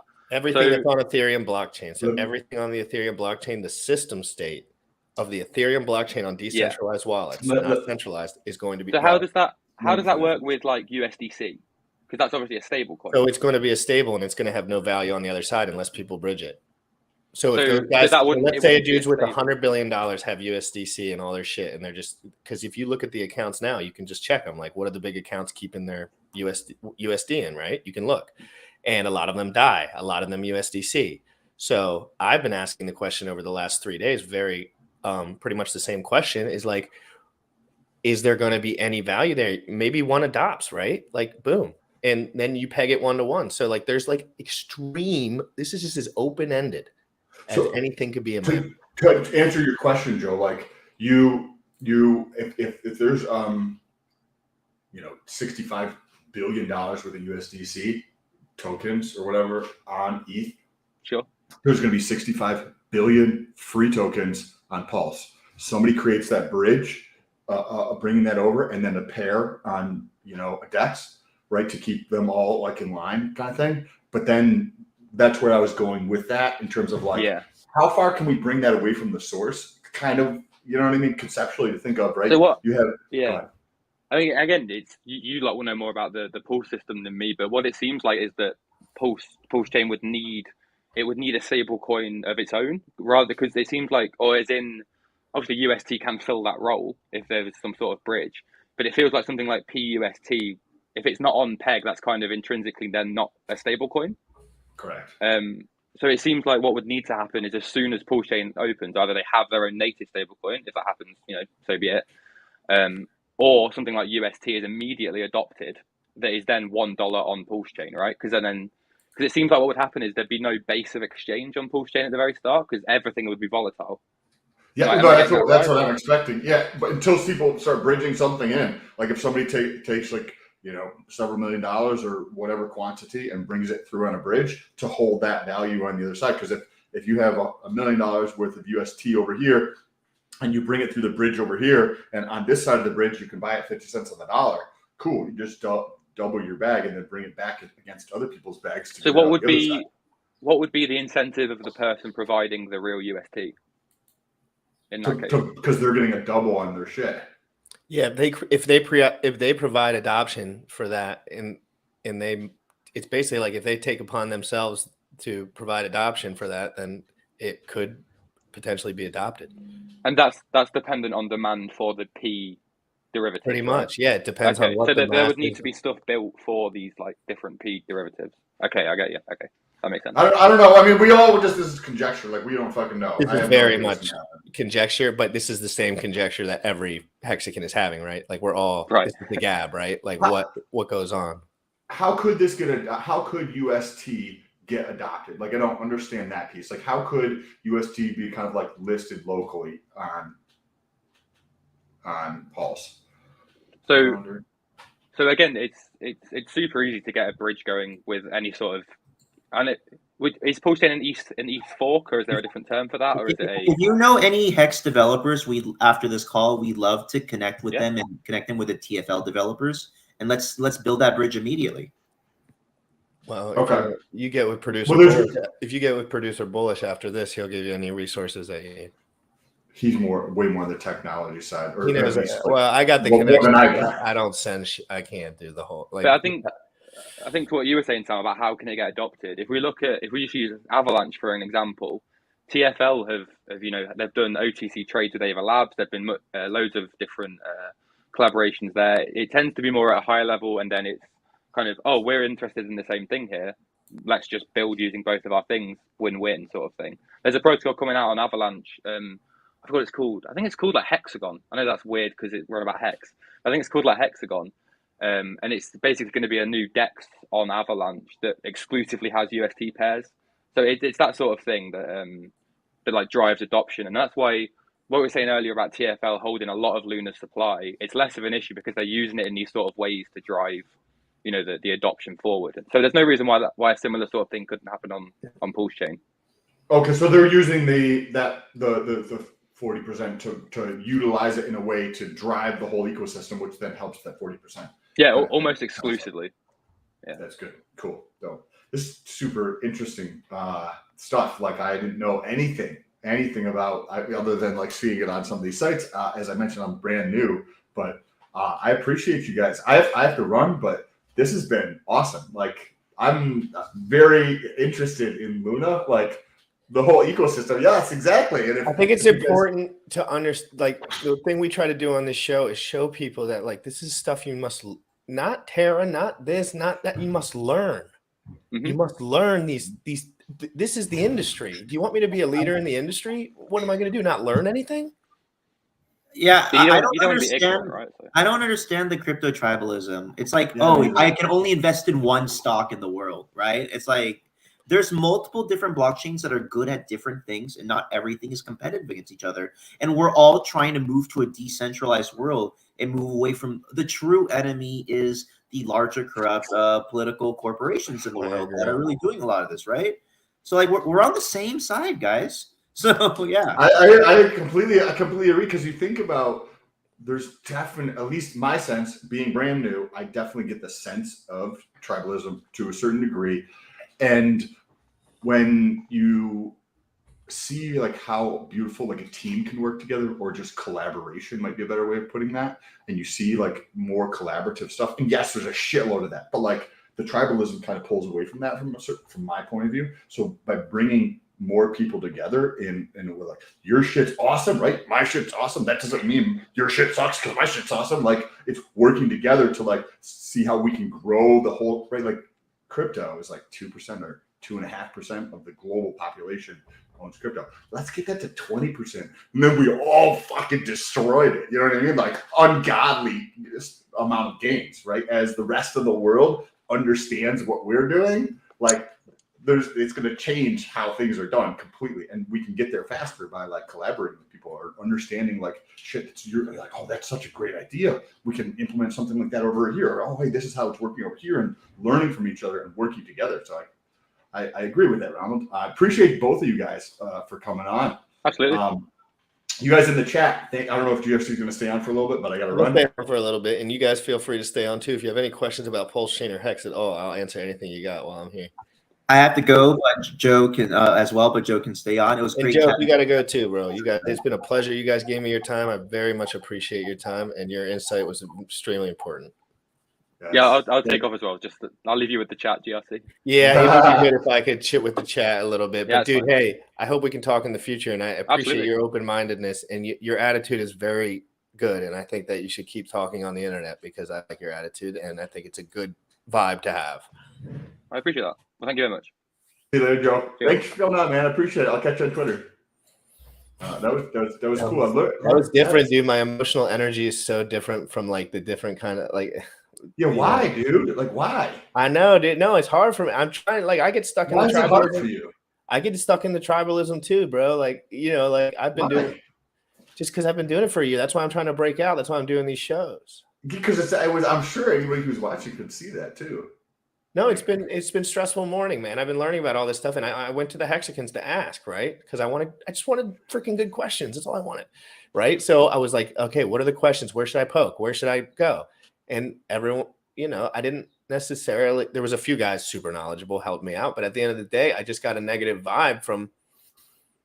It was just a negative vibe. I wish I didn't ask. Yeah, no, because I could literally sense it, where it was like I was stressed out. I was like. And we're still live, by the way. Yeah, no, I know. And I was stressed out because I want to learn, right? That's all I really want. But it's also stressful because there's a lot of people talk, but I don't care what most people say, but there's just a lot of saying. There's a lot of things being said. Fuck anybody. Like, I couldn't care less what anybody else says. And I really believe in this project too. Like the one that I'm like, I believe in Hex. Terra sounds awesome. No, Terra like, is awesome. You don't even have bullish on that.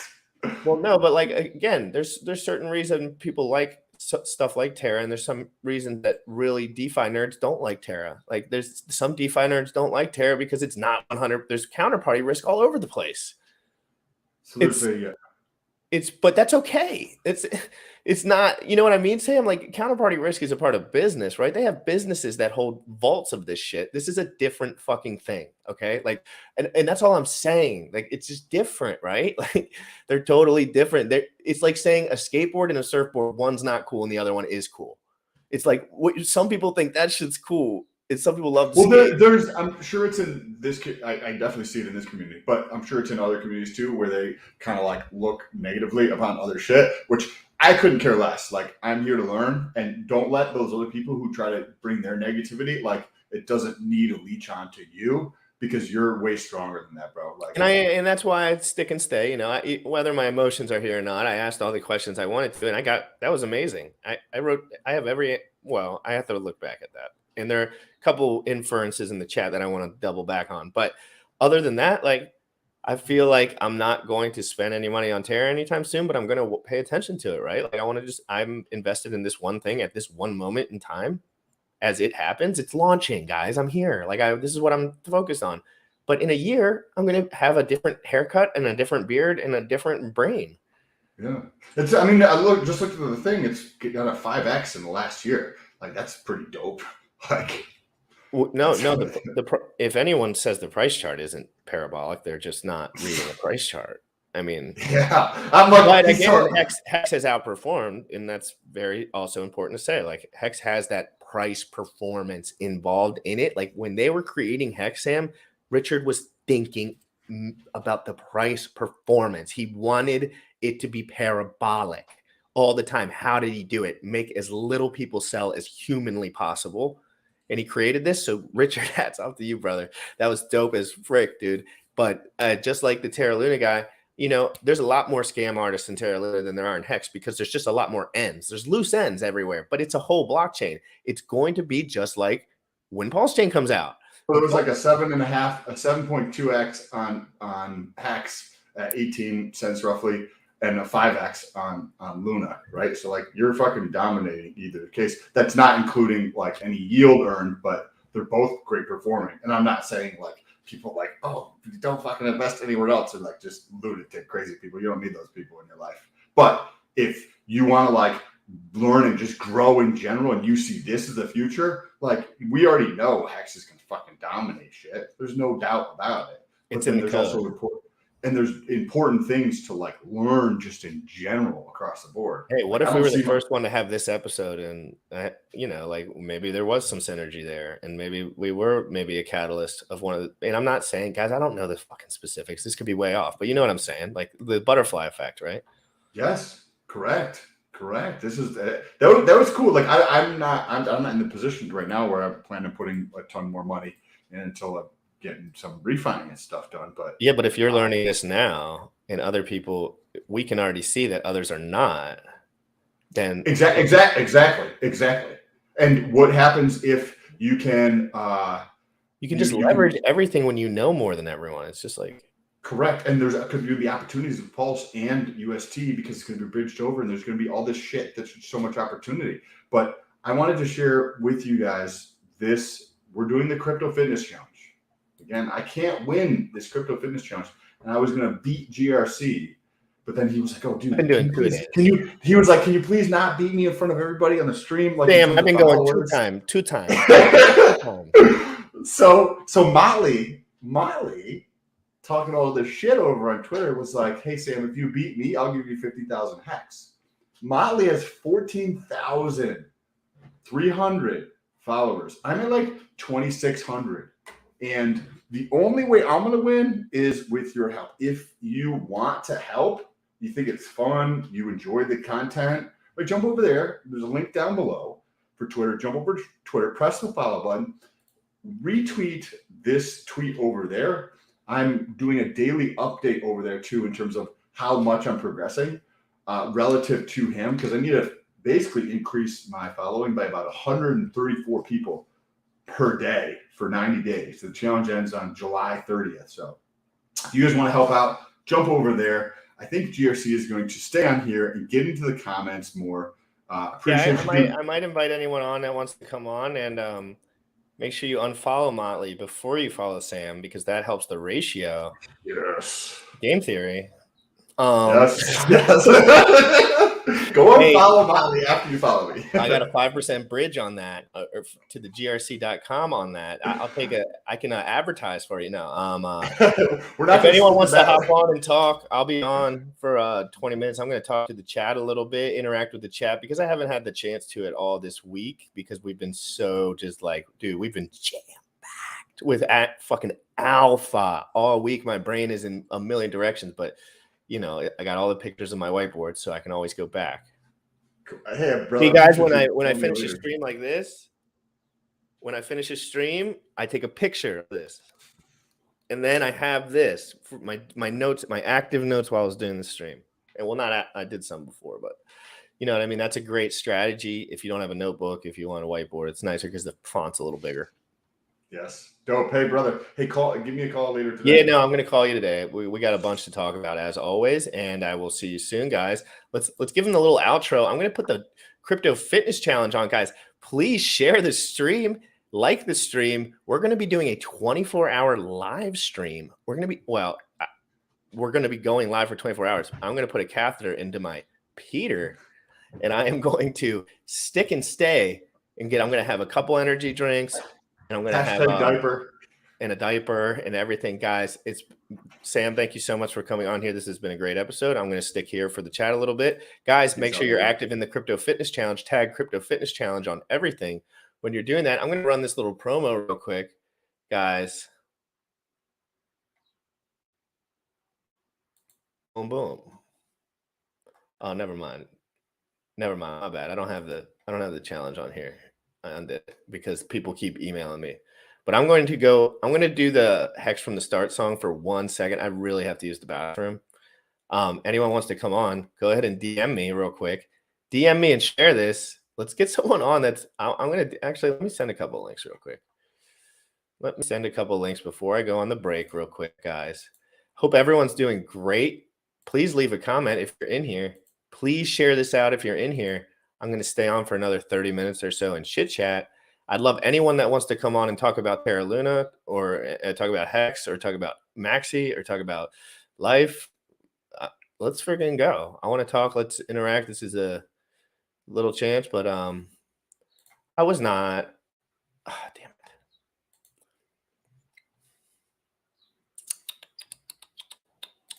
So many things to read, and I'm a spaz. Guys, let's see what they're doing in here. Boom, boom, boom. We got Orca. Boom.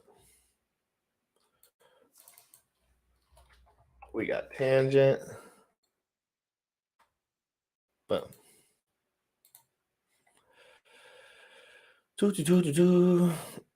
Great to see everyone. I'm going to run the Richard Hart song while I go use the bathroom. Everyone spam the biceps in the chat. I might go put on a stringer. Hold on 1 second.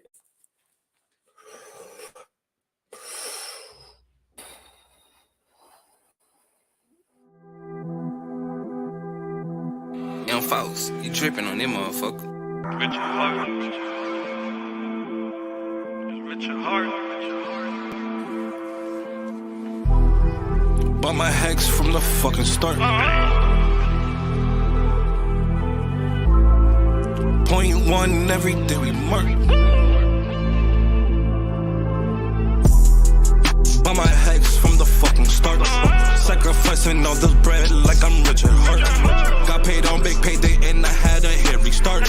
Now I'm checking on my pulse just to check my heart. Bought my Hex from the fucking start. Sacrificing all this bread like I'm Richard Hart. Got paid on big payday and I had a hairy start. Now I'm checking on my pulse just to check my heart. Checking my MetaMask moving. Look at the hex, he is mooning. Looking at wives they be choosing. Peter is why they be losing. Pull chains out and they'll get me a check. He's gas up and it got me a mess. Remember the times he died collect. Hex I been eating, I'm dying in the best. Getting this back like a year ago. Getting this post, I ain't letting go. Swerving the ring like a Lambo. Getting this back like a year ago. Getting this post, I ain't letting go. Swerving the ring like a Lambo. By my hex from the fucking start. Girl flexing all this bread like I'm Richard Hurt.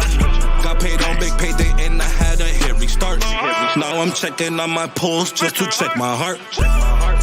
By my hex from the fucking start. Sacrificing all this bread like I'm Richard Hurt. Got paid on big payday and I had a hairy start.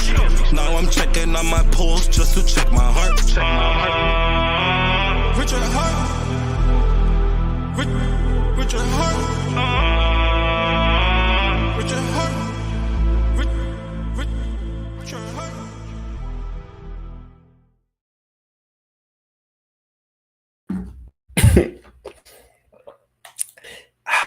Delicious water. Excuse me. Biceps in the chat, guys. Sorry. 24-hour live stream. Pulse chain launch. Jesus, I just sorry, guys. That was rough. My bad. Great to see everyone. Let's read the chat. Terra Telegram has 31,596 members. Sorry, and the Telegram has 64,699. That's a lot. Guys, Patricia Queen, great to see you in here. Anyone who's new, admission of founder that he controls the wallets. Yeah, there's a lot of counterparty risk in Terra as far as I could see. Seems like there's a lot of, and I'm not hating on it. You know, this could work out. Maybe that's the way things are supposed to be. But, you know, from what I know about bad actors, like, you got to be aware, right? You got to be really aware. You can't just be like, oh, there's a vault in Shanghai or whatever where it's 48%. Like, let's just let that information slip by. Like, no, not necessarily. You just want to be super sure. GRC needs to release a single. Completion fails. Good to see you, brother. I'm going to switch my lighting real quick because I can tell now that I have full picture that my lighting is trash.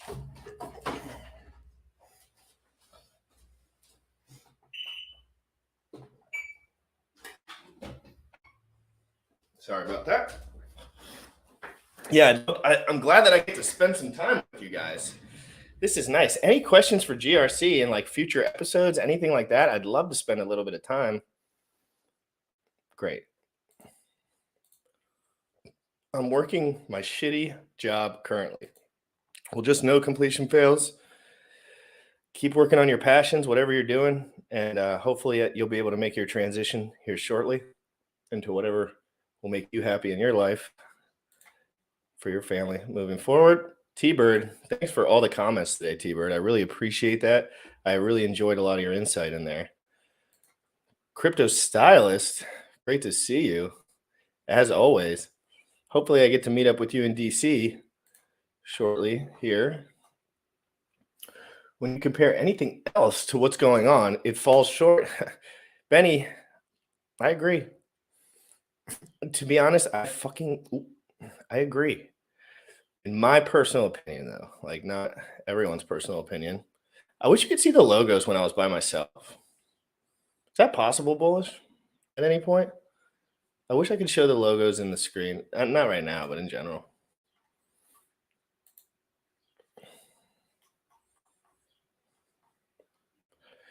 GRC. Hulk smash that like button. Guys, let's check the like button real quick. I'm also going to invite a couple of people on here. If anyone wants to come on, we'll see. We'll have to see. Let's.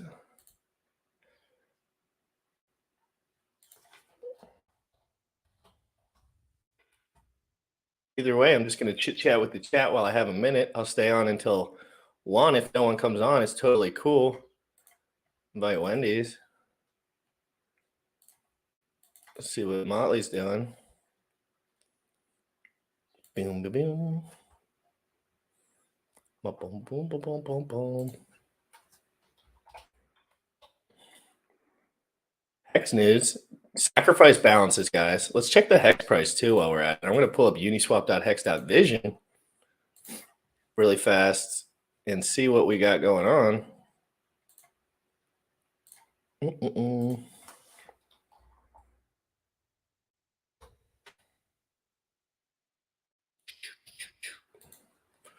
Getting better with my transitioning into this. Still taking a minute.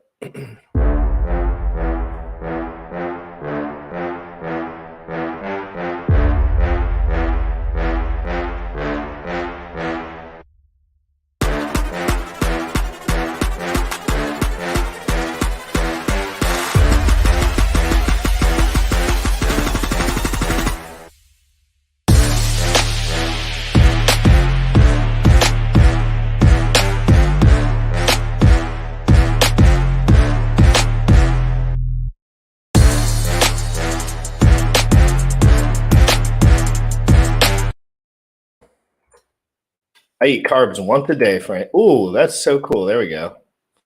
That's more like it. Even though it's not all the way, I still like it. So people know what's Gucci. But yes, I eat carbs once a day. Point Hexter, great to see you in here. Thank you for joining the stream and saying what's up. Jim Rat, I was on your side in the space this morning when you were trying to ask questions. Everyone needs to open their eyes and just be one community. I know, yeah. I just want to ask questions, right? But there are guys you can ask questions to. Sometimes like open forums, not always the best place to like ask questions, which is like totally on me too, if you really think about it. Soul, great to see you in here. Awesome. Great video, guys. Thank you so much. Yeah, so I mean, I'm going to wrap up here in a minute. Let's check the hex price. What are we at? I mean, it still looks pretty good, but guys, just beware in general. Like you don't want to take these pumps to heart. You don't want to take anything to heart too much. You want to stick and stay. You want a dollar cost average. But this was probably the time to buy, and this is either going to still be a good buy zone or it's going to drop back down. So just understand a lot can happen. But it's looking pretty darn bullish. If I, comparatively to everything else, like, geez, Louise, I couldn't buy anything else right now. If you're watching the show and you're buying anything else but Hex, waiting for that copy on the Pulse chain, that free airdrop. I mean, guys, are you kidding me? This is the biggest opportunity I've ever seen in crypto. That's for certain. And it happens to be I'm not that educated in crypto long term, but just from the hindsight of the market and talking to Bullish and talking to Sam and talking to Whales and talking to everyone, like this is a crazy opportunity for everyone. The rich guys, the poor guys, for everyone. We could change the whole entire world right now if we do this correctly. And there's what is correctly, like it's just try to be as honest as you possibly can and deliver the best product. I mean, Richard Hart's promised us he's promised us by his words and his actions that he's going to try to do the best that he possibly can. And clearly he's done well before. So when it comes to spending my money personally, going over to somewhere like Terra Luna, I wouldn't be considering that at all at the moment. Hex to the moon, baby. Good to see you and Sam too, GRC. Great discussion. Thank you. I hope nobody hates me for the discussion. I was just trying to have a nice open forum discussion. I think it went pretty well. Those guys were cool. They weren't. If anyone was aggressive, it was me. I'm sure I'm going to go into the Telegram and everyone was going to say I was laying on the heat. But sometimes that's my style. I think those guys like me. Do you think those guys like me? I think they love me. Let's check the Maxi on Dex Screener.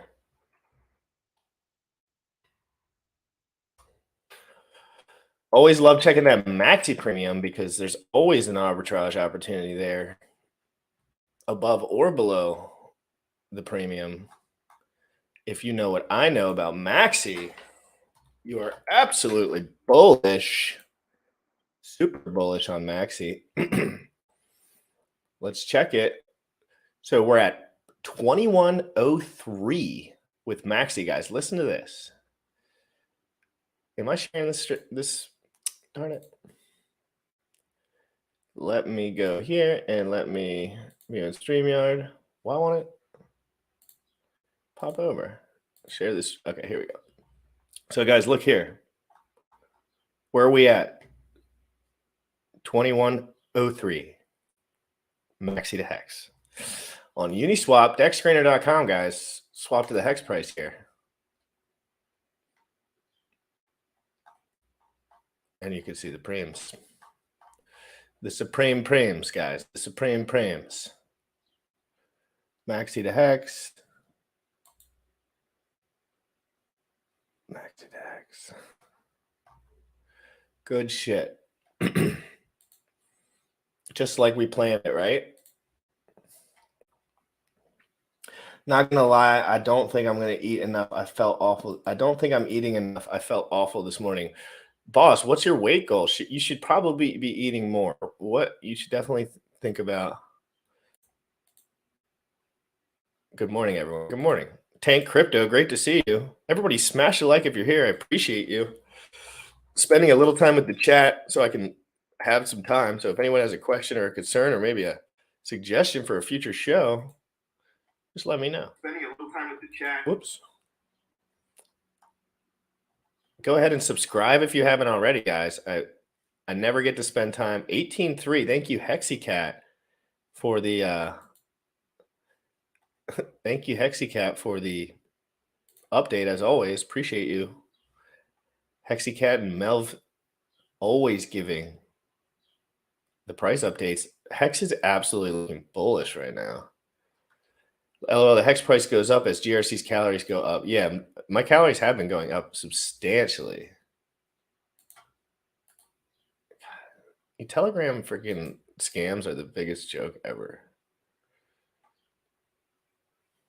Boom, boom, boom, boom, boom.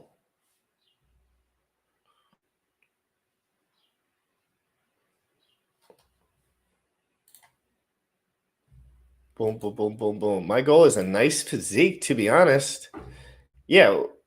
So if you, in order to have a nice physique, you definitely want to make sure you should be eating enough calories. Like you shouldn't have any problems eating enough calories as far as staying hungry. Now, deciding what you eat, that's a different story. You want to eat foods that satiate you to a degree. You can't just eat. If I was just eating peanut butter to get all my calories all day, I'd be starving to death.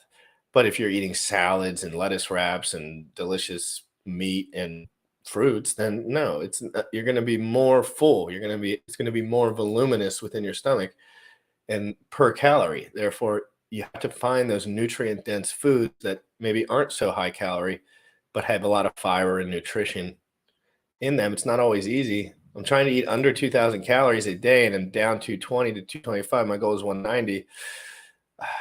Dude, that's 2,000 calories, man.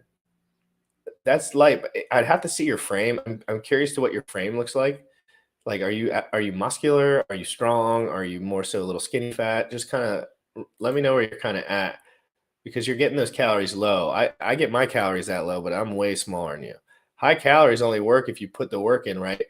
Well, not necessarily. Well, yeah, I guess technically yes, but high calorie just has a different purpose. You're either losing weight or gaining weight.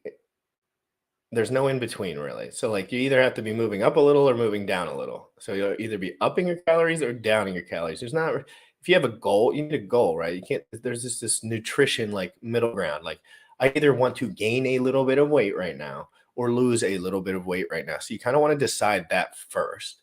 And then you can make your goals a little bit more sticky, right? Because they can be headed in that direction. I have broad shoulders and have a lot of weight on my stomach. I'm 5'5" and I'm in the challenge. I don't know. I can see your photos. Yeah, I just can't. It's impossible to see everyone's names. Remember everyone's names according to because there's too many people. Have you had a chat with any of the guys from Fiat? Yes, I have. I've talked to the guys at Fiat in length, and we're just waiting testnets out go ahead to fiat.io and check it out. Sacrifice phase is probably over. I can't confirm that because they said they were capping at 5 million or 4 million. Can't remember the exact number. And the initial 2.5 million was in really, really early. So I think it might be over. I would assume it's over, but I'm not 100% sure. So you go to fiat.io in their Telegram if you want to ask them questions, but it's just a test net. I'm protein. A lot of plant-based and nuts, meats, fish, etc. Yes. That's what you want to be eating. Fruits, meats, fish, etc. Plant-based. Meats are important though. Big time. Isaac, just wondering if you had them on. Yeah, I had their PR guy on. And it was all right. It was all right. I just don't know. I'm still trying to figure out some of the tax stuff. Like, because I keep asking people about the tax stuff. Well, like I got my answer from Kinetics pretty much yesterday, but I still get a deep dive into like tax implications for everything and like pretty much tax implications. Like I'm just not clear. It's not clear. People can say it's clear, but it's not.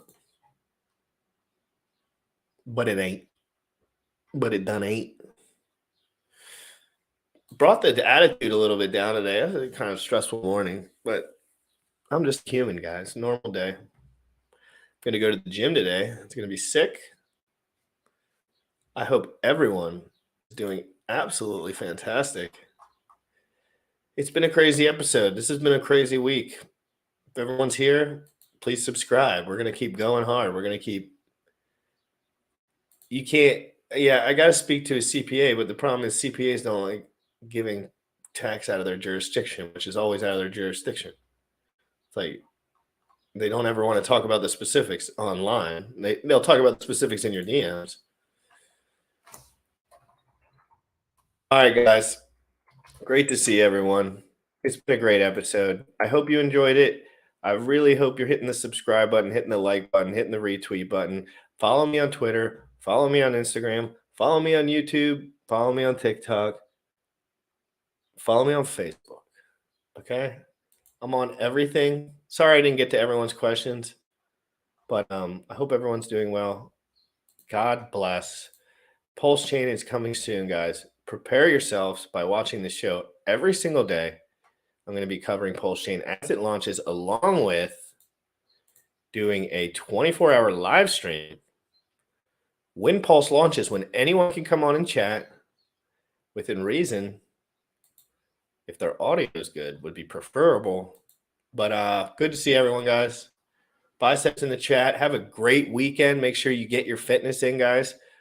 You want to at least get some cardio in. What does that mean? 45 minutes, steady state cardio. If you're not going to be working out, that is enough, okay? Start walking. Incline on the treadmill if you have one. Any kind of elliptical, anything like that's fine. Just do something 45 minutes. Keep it moving. Keep it sweaty. Guys, cardiovascular health is more important than crypto, so you should worry about that before you worry about crypto, guys. It's your boy GRC. This is Crypto in the Morning. I've had an amazingly confusing last couple hours, but I love you guys so much, and I will see you tomorrow.